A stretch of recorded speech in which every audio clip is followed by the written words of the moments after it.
Good morning दोस्तों, कैसे हो आप? उस परम पिता परमेश्वर की दया से बहुत अच्छे होंगे। दोस्तों, जो हमने पिछला वीडियो देखा था, उस वीडियो के अंदर हमने चुनाव संबंधी क्वेश्चन देखे थे और होमवर्क के रूप में आपको 2 क्वेश्चन दिए गए थे।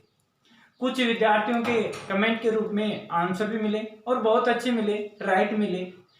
तो आज उनको मैं दोबारा से एक बार और समझा रहा हूँ कि कैसे उनको हल किया गया है। पहला क्वेश्चन था हमारा कि 2 उम्मीदवार थे, तो 2 उम्मीदवारों में जो कुल मत थे उनमें 10% मतों का प्रयोग नहीं किया गया, 10% अवैध घोषित कर दिए गए और जो जीतने वाला उम्मीदवार है उसको वैध मतों का 70%, ये 70% यानी मत मिले और वह 7,290 मतों से जीत गया। तो मतदाता सूची में कुल कितने मत थे या मतदाता सूची में कुल कितनी संख्या थी, ये ज्ञात करना है। मैंने यहां पर आपको पिछले वीडियो में बताया था कि 2 चीजें मिलेंगी, एक तो वैध मतों का और दूसरी जो चीज मिलेगी वो मतदाता सूची का। दूसरी चीज क्या मिलेगी? मतदाता सूची का। तो यहां पर देखो वैध मतों का दे रखा है, तो वैध मतों में जो तुलना होगी वो हमेशा 100% से ही होगी। कितने परसेंट से होगी? 100% से ही होगी। देखिए दोस्तों कैसे, यहां पर मैं आपको 2 तरीके से समझा देता हूं। मान लीजिए एक तरीका है कि कुल मत है 100%, कुल मत कितने हैं? 100% है। फिर आगे 10% लोगों ने अपने मत का प्रयोग नहीं किया, 10% ने अपने मत का प्रयोग नहीं किया, मत का प्रयोग नहीं किया, यानी 10%। तो यहां पर 10% ने प्रयोग नहीं किया, तो शेष कितने बच गए? शेष बच गए हमारे पास 90। कितने लोग बच गए? 90 लोग बच गए। इसके बाद में देखिए अगला है कि 10% अवैध मत हो गए। कितने प्रतिशत? 10%। तो अवैध कितने हो गए? अवैध मत हो गए 10%। ठीक है, तो देखो 90 का 10% कितना होता है? 9 होता है। तो यहां पर 9 हुआ, तो शेष कितने बच गए? 81 बच गए। शेष कितने बच गए? 81। अभी यहां पर देखो 81 टोटल मत है, 81 का 70% तो जीतने वाला ले रहा है। 81 का कितना परसेंट? 70% तो जीतने वाला ले रहा है और 81 का 30% हारने वाला ले रहा है। 81 का कितना परसेंट? 30%। दोनों का अंतर कितना है? 7,290। इस चीज का ध्यान रखना है आपको। दोनों का अंतर कितना है? 7,290। यहां देखो टोटल 81 आ गए। 81 का 70%, जो चीज यहां पर देखनी है हमें कि वैध मतों का दे रखा है, तो 70 और 30 हो गया ना 100%। जो मैंने बताया था आपको कि तुलना कहां पर होनी चाहिए? 100% पर होनी चाहिए। ठीक है, देखिए दोनों में कॉमन ले लिया 81, तो यहां तो कितना बच गया? 70/100 और यहां कितना बच गया? 30/100। 70/100 में से 30/100 निकालेंगे तो 40/100 बराबर है 7,290। ठीक है, हल करो, क्रॉस मल्टीप्लाई करेंगे। 7,290 इंटू 100 तो ऊपर आ गया, 81 इंटू 40 कहाँ आ गया? नीचे आ गया। बिंदु से बिंदु काट दो, 25 का 100, ये काटा 9, 25 9 225। अभी यहां पर देखो 1% का मान कितना आ गया? 225 आ गया। तो 1% का मान 225 आया, तो टोटल 100% होता है, तो 225 इंटू 100 बराबर कितना हो गया? 22,500 हो गया। देखो हमने यहां पर सारी तुलना यही कर ली। पहले 100 माने 10% ने मत का प्रयोग नहीं किया, तो 90 शेष रह गए। ठीक है, अवैध घोषित हो गए कितने? 10%। तो अवैध कितने मत हुए? 9। तो 90 में से 9 गए तो कितने बच गए? 81। ठीक है। 81 का 70% जीतने वाला, तो 100 में से 70 ले रहा है, तो हारने वाला कितना ले रहा है 30, बराबर दोनों का अंतर कितना है 7290। 81 कॉमन लिया, 81 से 81 कटेगा तो 70/100 बचेंगे और इधर 30/100, तो इनका अंतर 70 में से 30 किया तो कितना आया 40/100 बराबर 7290। काटा तो एक का मान कितना आ गया 225 और 100 का मान कितना आ गया 22,500। एक तरीका तो ये होता है। इसके अलावा यहां पर हमें ये देखना है, एक तरीका ये भी हो सकता है कि यदि हमें इसको डायरेक्ट 100 माने, ठीक है, जीतने वाला 70% और हारने वाला 70 ले रहा है तो 30%, दोनों का अंतर 40% और 40% का मान 7290, ठीक है। तो 1% का मान निकालेंगे तो 7290/40 और 100 का निकालेंगे तो 100 से इंटू कर देंगे, बिंदु से बिंदु और 25, ठीक है। 729 इंटू 25। अब यहां हमें दिमाग में ये रखना है कि ये तो हो गया, ठीक है, ये हो गया। अब यहां पर देखो हमने सीधा सीधा कर लिया, लेकिन जो मत प्रयोग नहीं किया था और अवैध है अभी तक इनका कुछ नहीं किया, तो हमें पता है 10 का तो मत प्रयोग नहीं किया 10% का तो, और 10% अवैध है, ठीक है। तो यहाँ पर 90 बच गए, 10 का प्रयोग नहीं किया तो, फिर 90 का 9 होता है तो शेष कितने बच गए 81। यहाँ आप 81 का भाग दे दीजिए, 81 एकम 81, 81 9 729 इंटू किया 225, एक का मान 225 आ गया, तो यहाँ पर कुल संख्या के रूप में 100 से गुना करेंगे तो 22,500 आ गए। ऐसे भी आप हल कर सकते हैं कि डायरेक्ट वो वैसे न करके ऐसे भी इसको हल कर सकते हैं। अभी दूसरा क्वेश्चन तुरंत देखते हैं। दूसरा क्वेश्चन क्या है, ऐसा क्वेश्चन मैंने आपको पहले ही बताया था कि वही है 10% ने अपने मत का प्रयोग नहीं किया, 2000 अवैध मत है, ठीक है, 55% जीतने वाला और 2000 मतों से जीत गया। 100% मानते हैं कुल मत, ठीक है। जीतने वाला कितना ले रहा है 55% और हारने वाले के पास कितना मिल गया 45, ठीक है। कितने से जीता 10% से जीता, कितने से जीता 10% से जीता। 10% किसके बराबर है 2000 मतों के बराबर है, किसके बराबर है 2000 मतों के बराबर है, ठीक है। अब यहां पर यदि 100% का मान निकाले तो कितना हुआ, या मैं ये कहूं ए का मान निकालो, ए का मान हो गया काट दिया तो 200 और 100 का मान कितना हो गया 200 इंटू 100 बराबर है 20,000, ठीक है। 20,000 मत आ गए। अभी यहां पर 2000 मत अवैध भी हो रहे हैं, कितने मत 2000 मत अवैध भी हो रहे हैं, तो ये लो जी 2000 अवैध हो गए तो टोटल कितने हो गए 22,000, ठीक है, 22,000 हो गए। अब यहां पर 10% ने अपने मत का प्रयोग भी नहीं किया। हमें पता है 100% का मान कितना है 22,000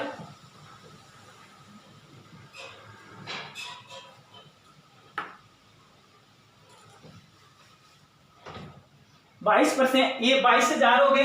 अभी यहां से आपको करना क्या है कि 10% ने अपने मत का प्रयोग नहीं किया, तो यहां पर देखो 10% का मान और ज्ञात करना है हमें, क्योंकि ये कुल मत नहीं आए अभी तक, ये तो सिर्फ अवैध जो मत डाले गए हैं, जो मत डाले गए हैं प्लस अवैध मती योग का योग आया है, अवैध मतों का योग आया है। हमें कुल मत ज्ञात करने, यदि ये पूछे कि कुल कितने मत डाले गए तो 22,000 आएंगे, लेकिन मतदाता सूची में कुल संख्या कितनी है, तो इसके लिए आपको करना क्या पड़ेगा कि यहां पर देखो ये 90% का मान है 22,000, ठीक है, तो 100% का मान ज्ञात करना है, तो 100/90 इंटू 22,000, जो आंसर आए उनको आप हल कर लेना, ठीक है दोस्तों। तो इसकी स्क्रीनशॉट ले लीजिए, बाकी आगे हमें प्रश्नों की चर्चा करते हैं।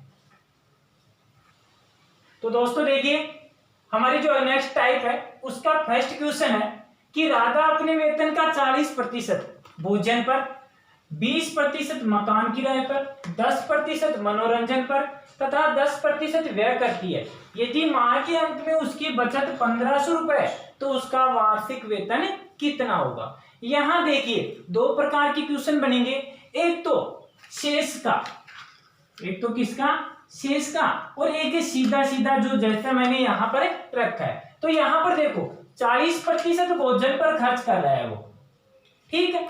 फिर बाकी 20% किस पर खर्च कर रहा है, मकान किराए पर, 10% किस पर खर्च कर रहा है, मनोरंजन पर, ठीक है, और 10% ही व्यय अन्य पर करता है। यहां से देखिए ये हो गया, टोटल कितना हो गया, 40, 60, 70 और 80% खर्च हो गया। कितना परसेंट खर्च हो गया, 80% खर्च हो गया। तो कुल रुपए कितने मानते हैं, कुल कितने मानते हैं परसेंट में, 100 मानते हैं, ठीक है। यदि 80 खर्च हो गया तो यहां पर शेष कितना बच गया, शेष बच गया उसके पास 100 माइनस 80 बराबर 20%। अभी हमें प्रश्न में ये देखना है कि यहां बचत दे रखी है, इधर 100 माना तो बचत आ रही है 20, कितनी आ रही है 20, और इधर संख्या के अनुसार कितनी आ रही है 1500, यानी 20 का मान कितना हो गया 1500 हो गया। अभी 100 का मान ज्ञात करना है, तो जो ज्ञात करवाए उसको कहां रखना है, ऊपर रखना है। तो 100/20 इंटू 1500, ठीक है, 20 500, ये हो गया 7500 रुपए। ये 7500 रुपए प्रति माह आए हैं, कितने आए हैं, प्रति माह आए हैं उसकी वेतन के रूप में। लेकिन हमें पूछा क्या है, वार्षिक के रूप में। तो एक महीने में एक वर्ष में कितने महीने होते हैं, 12, तो 12 से गुणा कर दो, 0 0, 12 पंजे 60, 6 84 और 6 90, यानी उसकी वार्षिक जो आय है, वेतन है, वो कितना है 90,000 रुपए। यहां आपको ये देखना है कि इसने शेष का नहीं दे रखा है, सीधा सीधा दे रखा है 40% भोजन पर, 20% मकान किराए पर, 10% मनोरंजन पर और 10% अन्य चीजों में व्यय करती है। तो टोटल खर्च कितना हो गया 80, शेष कितना बच गया 20%, और प्रश्नानुसार शेष कितना 1500, तो 20% का मान 1500, तो 100% का मान कितना आ गया 7500। तो वार्षिक आय कितनी हो गई 90,000। ओके दोस्तों, इसकी फिर स्क्रीनशॉट ले लीजिए, उसके बाद में नेक्स्ट पर्सन की तरफ चलते हैं। तो दोस्तों दूसरा क्वेश्चन है हमारे पास, उसी से कुछ अलग क्वेश्चन है, और दोस्तों इस क्वेश्चन को हल करेंगे तो आगे जो क्वेश्चन आएंगे वो आसानी से इसी टाइप से संबंधित है, लेकिन इनसे कुछ अलग है, तो आसानी से हल कर सकते हैं, क्योंकि स्टेप बाय स्टेप हमें चलना होगा। और ये देखिए क्वेश्चन है, एक व्यक्ति अपने मासिक वेतन का 10% मकान किराया देता है, ठीक है, शेष वेतन का 20% वह अपने बच्चों की शिक्षा पर खर्च करता है, और शेष वेतन का 25% अन्य मदों पर खर्च करने के बाद उसके पास 3,645 रुपए बचते। देखो अपने वेतन का 10% मकान किराया और शेष वेतन का, कौन से वेतन का, शेष वेतन का 20% वह अपने बच्चों की शिक्षा पर खर्च करता है, और शेष वेतन का 25% अन्य मदों पर खर्च करता है। तो यहाँ पर देखिए 10% उसने खर्च कर दिया, तो यहाँ एक तो मैं शेष बचा के सीधा ही करूं, 10% खर्च कर दिया तो कितना बच गया 90 बच गया। फिर 20% खर्च कर दिया उसने तो कितना बच गया 80 बच गया। कितना बच गया 80%, हटाया 100। फिर 25% खर्च कर दिया तो उस 100 में से 25 खर्च हो गया तो कितना बच गया 75 बराबर 3,645 काट दिया बिंदु से बिंदु, 25 75, 25 चौका 100, 4 एकम 4, 4 दूनी 8, ठीक है, 9 दूनी 18, 18 × 54 रुपए शेष बचे। 54 रुपए क्या बच रहे हैं शेष, और इधर भी शेष कितने बच रहे हैं 3,645। तो दोनों आंकड़े बराबर हैं, दोनों आंकड़े क्या हैं, बराबर है। तो 100% का मान ज्ञात करेंगे, तो 100% का मान ज्ञात करने के लिए 100/54 इंटू 3645, ठीक है। काट दो, 27 50 काटा 135, गुणा कर दो 0 5 67 50, टोटल कितना हो गया 6,750 रुपए उसका क्या है, मासिक वेतन है। यदि इसी क्वेश्चन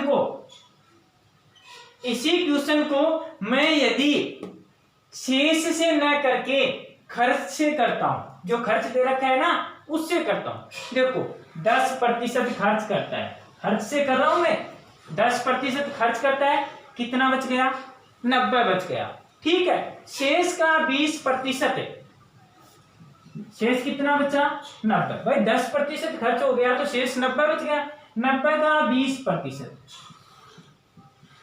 10 हो गया, और ये 9 दूनी 18, कितना हो गया 18। अभी यहाँ 90 में से 18 गए तो कितने बच गए 72, शेष का 25%, 100 18 चौक 72, ये टोटल क्या हो गया खर्च हो गया, कितना प्रतिशत 46% खर्च हो गया, 46% क्या हो गया खर्च हो गया। तो बचत कितनी हो गई, 100 में से 46% खर्च हो गया तो बचत हो गई 54%, और इधर संख्या भी किसकी दे रखी है परसेंट बचत की, तो यहाँ 100% का मान ज्ञात कर देंगे, तो बराबर वही उत्तर हमारे पास आ जाएंगे। तो दोस्तों इस प्रकार से हमें खर्च से भी निकाल सकते हैं और शेष से भी निकाल सकते हैं। तो ये क्वेश्चन अच्छी तरह से समझिए और इसकी स्क्रीनशॉट ले लीजिए, क्योंकि ये प्रश्न आपको अच्छी तरह से समझ में आएगा तो आप आसानी से आगे के क्वेश्चन हल कर सकते हैं। और ये कब समझ में आएंगे, जब आप हमारे साथ बराबर जुड़े रहेंगे, हमारे वीडियो को बराबर देखते रहेंगे, और लास्ट के जो क्वेश्चन दिए जाएंगे होमवर्क के रूप में यदि आप उनको हल करोगे तब जाके आप इस टाइप को अच्छी तरह से सीख पाओगे। तो दोस्तों देखिए नेक्स्ट क्वेश्चन है कि यदि कोई व्यक्ति अपनी आय का 40% भोजन पर और 20% मकान किराए पर, देखिए इन दोनों में शेष नहीं दर्शा रखा है ना, कि यहां पर यदि शेष देता तो अलग बात होती, लेकिन यहां इन दोनों में नहीं कोई शेष दर्शा रखा है, लेकिन आगे शेष का 40% बच्चों की शिक्षा पर खर्च करता है। तो देखो जो हमने पीछे क्वेश्चन किया था वो सीधा सीधा किया था, 40% भोजन पर खर्च कर रहा है और 20% किस पर, मकान किराए पर, तो टोटल कितना हो गया 60 हो गया, टोटल कितना हो गया 60 हो गया। इसके बाद में शेष कितना बच गया, शेष बच गया हमारे पास 40, भाई 100 में से 60 तो हो ही गया, तो शेष कितना बच गया 40, 40 का 70% कितना होता है 28 होता है, कितना होता है 28 होता है, तो टोटल कितना हो गया 88% हो गया, 88% खर्च हो गया, तो बचत कितनी हो गई इसकी, 100 में से 88% खर्च हो गया तो बचत कितनी हो गई 12%। आगे कैसा ही प्रश्न दे आपको कुलाए पूछे कुछ भी पूछे तो आप आराम से आसानी से निकाल सकते हैं। तो ये सीधा सा क्वेश्चन था। इसके बाद में नेक्स्ट जो क्वेश्चन है वो आपका आज का अंतिम क्वेश्चन होगा, फिर होमवर्क के रूप में आपको क्वेश्चन दिए जाएंगे, तो इसकी स्क्रीनशॉट ले लीजिए। तो दोस्तों जो आज का हमारा मेन क्वेश्चन है यही है, आज इसको अच्छी तरह से समझ लेना कि राकेश अपनी संपत्ति का 1/3 भाग अपने बड़े बेटे को, ठीक है, शेष का 1/7 भाग है अपने मंझले बेटे को और 2/7 भाग अपने सबसे छोटे बेटे को देता है। यदि उसके पास 4200 रुपए की संपत्ति बच जाती है, ठीक है, तो उसकी कुल संपत्ति कितने रुपए थी। देखिए एक तरीका है कि कुल आय है ना, या तो हम 1 रुपया माने, कुल आय कितना 1 रुपया। देखो 1 रुपए में 1/2 1/3 वो अपने बेटी को दे रहा है, कितना 1/3, तो शेष कितनी बच रही है 2/7। 3। फिर दूसरे बेटे को 1/7 दे रहा है, तो शेष कितना बच रहा है? 6/7। ठीक है। और तीसरे बेटे को 1 में से 2/7 दे रहा है, तो तीसरे को 5/7 शेष बच गई, और टोटल रुपए कितने बच गए? 4500। ठीक है, काट दो। 3 दूनी 6, 5 चौके 20, 49 बराबर 4200। क्रॉस मल्टीप्लाई करोगे तो यहाँ 49 इंटू 4200 बटा 20 हो गया, बिंदु से बिंदु 210, गुणा कर दो। ठीक है, गुणा करोगे तो यहां पर 0, 49 दूनी कितने होते हैं? 98 होते हैं, बच गए कितने? 9, सॉरी 49 से कम 49, बच गए कितने? 4। 98, 98 और 4 102, यानी 10,290 रुपए की उसकी क्या हो गई? आय हो गई। 10,290 रुपए उसकी क्या हो गई? आय हो गई। तो एक तरीका तो ये होता है, एक तरीका तो क्या होता है? ये होता है। ठीक है, दूसरा तरीका हम ज्ञात करते हैं, इसको उतार लीजिए एक बार आप, और उसके बाद में हमें इसी का दूसरा तरीका। तो दोस्तों, आज के लिए होमवर्क के रूप में हमारे पास ये सामने स्क्रीन पर 2 प्रश्न है, और इन दोनों क्वेश्चनों से पहले जो पीछे हमने जो क्वेश्चन समझा था, उसमें एक तो मैंने आपको तरीका बता दिया था 1 मानकर, और दूसरा तरीका यदि आप लघुत्तम मानकर भी कर सकते हैं, यानी लैसा आएगा जो भिन्न है उसका लैसा है, उसको आप कुल राशि मानकर, क्या मानकर? कुल राशि मानकर भी हल कर सकते हैं, या कुल राशि लघुत्तम के रूप में जो भी आएगी उसको आप कुल राशि मान लेना, और उस हिसाब से भी हल करोगे तो उतने ही उत्तर आएंगे, या 1 मान के हल करोगे तो भी उतने ही उत्तर आएंगे। बाकी आपको जो 4 क्वेश्चन के माध्यम से आपने सीखा है, सीखने के बाद में आपको ये 2 प्रश्न होमवर्क के रूप में हल करने हैं। हल करके इनको उत्तर जो कमेंट बॉक्स में आपको देना है।